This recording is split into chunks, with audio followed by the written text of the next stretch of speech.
Okay, so you know how some books are only getting hype because they're sad? Like, this book is so sad it will wreck you. Anthony Doerr's books are really sad, but not because they pile trauma upon trauma upon trauma, but because they deal with ordinary, tender people who are entangled in a cruel and uncaring history. I was literally bawling my eyes out on public transport over the death of two oxen in the course of the 1453 siege on Constantinople. And like, from this day onwards, book will have to live up to the standard. I didn't vibe that much with the Pisces, and I only borrowed Milkfed in German translation from the library on a whim when I spotted it on the new arrivals shelf. But holy shit, I could not put it down for the whole day. I loved this twisted exploration of femininity and beauty standards and sexual desire, and that turned out to be kind of a theme because I picked up 13 Ways of Looking at a Fat Girl not long after. This is a short story collection that reads like a novel because all of the stories center the same titular fat girl on her way to becoming a successful, thin, and conventionally attractive woman.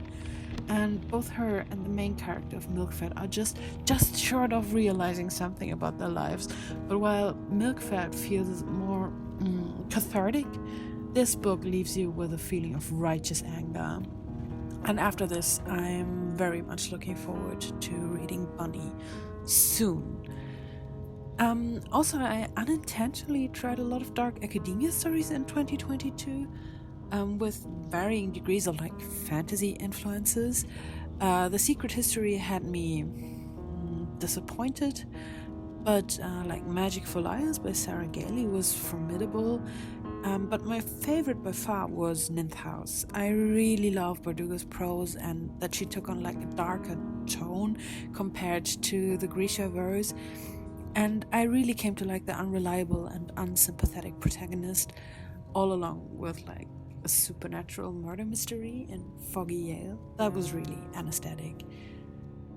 Okay, so this is like a magical realist retelling of the refugee crisis, if you want to call it that.